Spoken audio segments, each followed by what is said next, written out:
Hey guys, welcome back. तो आपको पता है ना कि क्या करना है। वीडियो को लाइक, चैनल को सब्सक्राइब और अपने दोस्तों के साथ शेयर। तो बिना कोई बकवास किए चलो एक्सप्लेनेशन स्टार्ट करते हैं। पार्ट 3 की शुरुआत में रेने मार्क से कहती है, अभी तक आपने मेरी जितनी भी हेल्प की उसके लिए थैंक यू सो मच।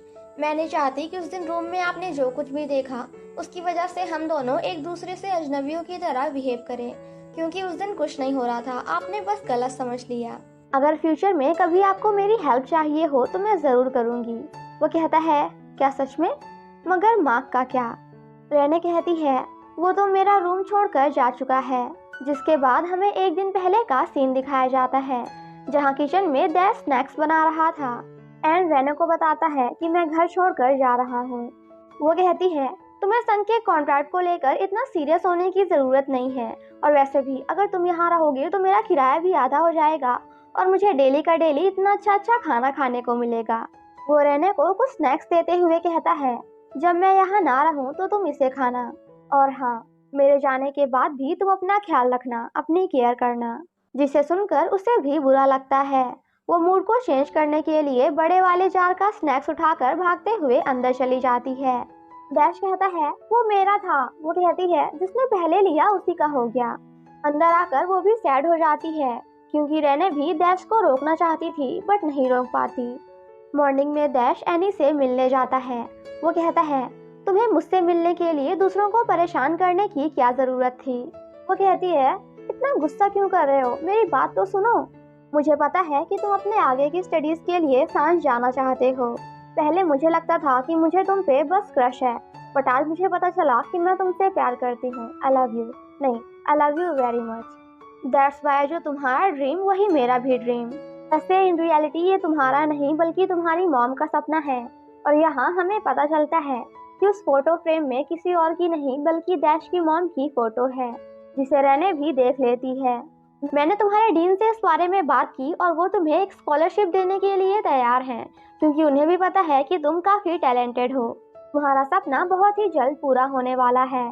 जिसे सुनकर डैश उसे थैंक्स बोलता है। वो जब वापस आता है तो देखता है कि रीने बिना सोए रात भर बस पागलों की तरह स्टोरीज लिखे जा रही है। डैश उसका लैपटॉप बंद करते हुए उसे सोने के लिए बोलता है। वो नहीं मानती तो डैश उसे समझाते हुए कहता है, माना कि तुम्हारा काम तुम्हारे लिए इम्पोर्टेंट है, बट तुम्हारी हेल्थ भी उतनी ही इम्पोर्टेंट है जितना तुम्हारा काम, क्योंकि अगर तुम ठीक ही नहीं रहोगी तो फिर काम कैसे करोगी? तुम्हें थोड़ा रेस्ट कर लेना चाहिए। वो कहती है, ठीक है, वैसे तुम जाने कब वाले हो? डैश कहता है, आज। रेने कहती है, क्या मेरे जागने तक तुम रुक सकते हो? वो कहता है, हाँ ठीक है, तुम सो जाओ। उसके सोते ही डैश चुपचाप रूम से बाहर आ जाता है। यहाँ वो काफी सैड होता है, क्योंकि वो रेने को छोड़कर नहीं जाना चाहता। दूसरी तरफ रेने भी जग रही थी और ये सब देखकर वो भी काफी सैड हो जाती है। एंड यहाँ फाइनली डैश उसका घर छोड़कर चला जाता है। सीन फिर से प्रेजेंट में आता है, जहाँ रेने ये सारी बातें मार्क को बता रही थी। मार्क कहता है, इसका मतलब तुम फिर से अकेली हो गई हो? वो कहती है, हाँ। वो उसका हाथ पकड़ते हुए कहता है, मुझे तुम्हारी चिंता है, बट रेने उसे इग्नोर करते हुए वहाँ से चली जाती है। रात में डैश जो अपने रूम में होता है तो वहाँ रेने की फ्रेंड आकर उसे हाय बोलती है, क्योंकि वो भी जस्ट बगल में ही रहती है। डैश जब रेने के घर के बाहर कुछ सामान रखने जाता है तभी उसे अंदर से ग्लास गिरने की आवाज आती है। अंदर हम रेने को देखते हैं जो कि बेहोश होकर नीचे गिर जाती है। डैश उसके लिए काफी परेशान हो जाता है एंड चिल्लाते हुए कहता है, रेने तुम ठीक तो हो ना? क्या तुम मुझे सुन पा रही हो? लेकिन वो कुछ नहीं बोलती क्योंकि वो तो अंदर बेहोश थी। डैश उसके लिए काफी परेशान होता है एंड गेट खोलने की कोशिश करता है, बट गेट नहीं खोलता। वो भागते हुए जाकर गार्ड से रूम की दूसरी चाबी लेकर आता है एंड अंदर आकर रेने को उठाने की कोशिश करता है। नेक्स्ट सीन में जब उसकी आंख खुलती है तो वो सामने डैश के फ्रेंड को बैठा हुआ देखकर शॉक्ड हो जाती है, जो कि इसी अपार्टमेंट में रहता था। वो कहती है, मैं यहाँ कैसे आई? फ्रेंड कहता है, डैश लेकर आया है। वो मेरे पास तुम्हारे रूम की दूसरी चाबी लेने आया था, और जब हम अंदर आए तो तुम बहुत ही प्यार से जमीन पर लेटी हुई थी। वो कहती है, भग पागल, मैं आराम से लेटी नहीं हुई थी, मुझे चक्कर आ गया था। वो कहता है, डैश को तुम्हारी बहुत ही चिंता है, क्योंकि एम्बुलेंस को कॉल करने के बजाय उस पागल ने पुलिस को कर दिया था। बहुत मुश्किल से सब कुछ हैंडल हुआ है और वो लोग वापस गए हैं। फ्रेंड के जाने के बाद वहाँ डैश आता है एंड फिर से उसकी काफ़ी केयर करने लगता है। उसका इतना ध्यान रखने के लिए रेने उसे थैंक्स बोलती है और दोनों साथ में काफ़ी मस्ती करते हैं। डैश वहाँ से जाने लगता है तो रेने उसे रोकते हुए कहती है, प्लीज़ क्या तुम थोड़ी देर के लिए और मेरे पास नहीं रुक सकते? वो स्माइल करते हुए कहता है, लो रुक गया, अब तुम आराम से रेस्ट करो। अगले दिन दोनों एक दूसरे से लिफ्ट में एक्सीडेंटली मिल जाते हैं। डैश उसके हाथ में ग्रोसरी का सामान देखकर कहता है, क्या तुम अब अपने लिए खाना बनाने लग गई? वो कहती है, मैं कितनी भी कोशिश क्यों ना कर लूं मगर मुझसे खाना बनता ही नहीं है। हर बार का जल जाता है या फिर खराब हो जाता है। वो उसे इग्नोर करते हुए अपने रूम आ जाती है तो पीछे पीछे डैश आकर कहता है कि मैं तुम्हें खाना बनाना सिखाऊंगा, क्योंकि मैं नहीं चाहता कि मुझे दिन भर तुम्हारी चिंता हो कि क्या तुम ढंग से खा भी रही हो या नहीं। वो कहती है, अगर मेरी इतनी ही चिंता है तो वापस आ जाओ ना। डैश मना कर देता है एंड उसे कुकिंग सिखाने के लिए किचन में लेकर जाता है। बेचारा डैश उसे सिखाते सिखाते थक जाता है बट रेने को तो ढंग से एक एग भी फोड़ना नहीं आता। वो कहती है, मैंने कहा था ना मैं इसमें अच्छी नहीं हूँ, मुझे सिर्फ खाना आता है, बनाना नहीं।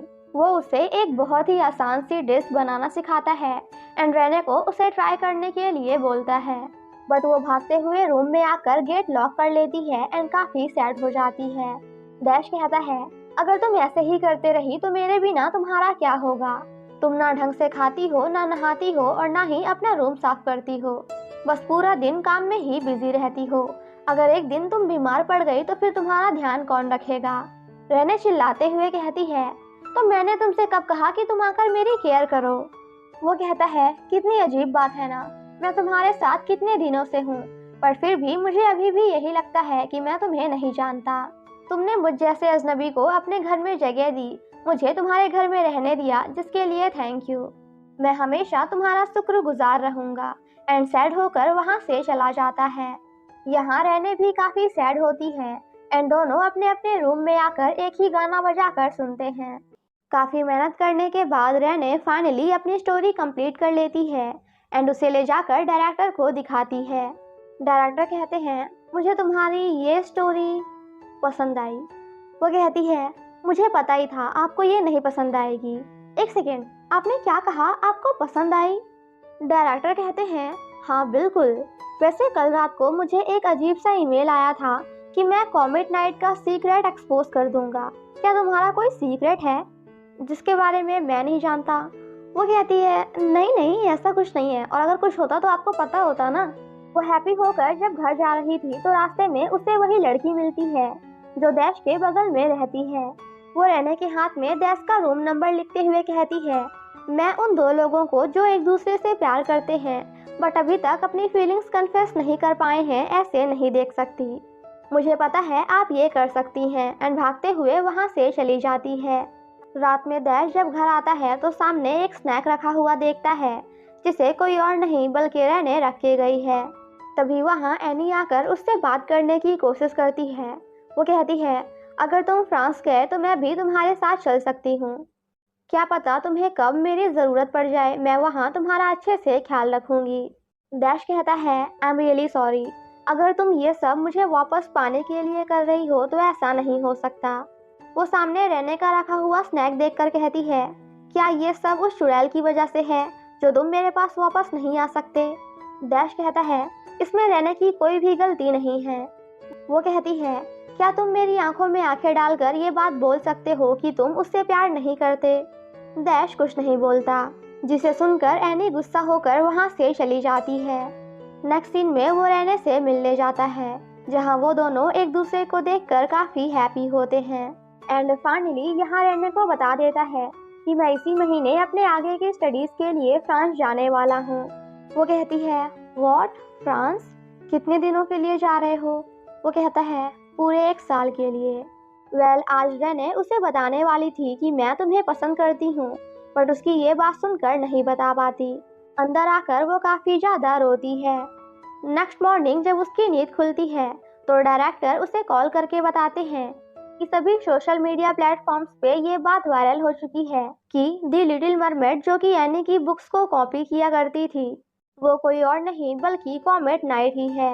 ये जानने के बाद रेने जल्दी से जाकर लैपटॉप ऑन करती है और अपने लिए इतने सारे हेट कमेंट्स देखकर काफी परेशान हो जाती है। बिकॉज ये जानने के बाद कि कॉमेट नाइट ही लिटिल मरमेड है, सभी उससे नफरत करने लगे थे और उसके लिए काफी ज्यादा हेटफुल कमेंट्स करते हैं। इन सभी बातों को लेकर जब रेने काफी परेशान होती है तो डैश चुपके से आकर उसके किचन में काफी सारा खाने पीने का सामान रखकर वहां से चला जाता है। वो किचन में आकर जब ये सब देखती है तो काफी सैड हो जाती है एंड गाना गाते हुए डैश को याद करने लगती है। तभी सामने डैश आ जाता है। वो कहती है, तुम अंदर कैसे आए? वो कहता है, मैंने उस दिन तुम्हारे रूम की एक्स्ट्रा चाबी ली थी ना, बट मैंने उसे वापस ही नहीं किया क्योंकि मुझे तुम्हारी चिंता थी। मुझे लगा कि अगर तुम फिर से बीमार पड़ गई या फिर तुम्हें कुछ हो गया तो इसीलिए मैंने उसे अपने पास रख लिया था। जिसे सुनकर वो भागते हुए जाकर डैश को हक कर लेती है। वो कहता है, मैंने तुम्हारे बारे में न्यूज़ देखा, तुम बहुत ही स्ट्रांग हो।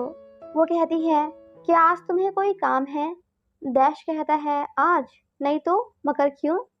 नेक्स्ट सीन में हम उन दोनों को वॉशरूम में देखते हैं जहां डैश रेने के बालों में कलर कर रहा था। वो पूछता है, मगर तुम अपने बालों पे रेड कलर क्यों करा रही हो? वो कहती है, ताकि मैं एक लिटिल मरमेड की तरह दिख सकूं। बातों ही बातों में वो अचानक से डैश से पूछती है, क्या तुम मुझे पसंद करते हो? Do you like me? जिसे सुनकर डैश शॉक्ड हो जाता है और इसी के साथ हमारा ये पार्ट यहीं पे खत्म हो जाता है। Thank you so much guys for watching my explanation. Stay safe and healthy. Bye bye.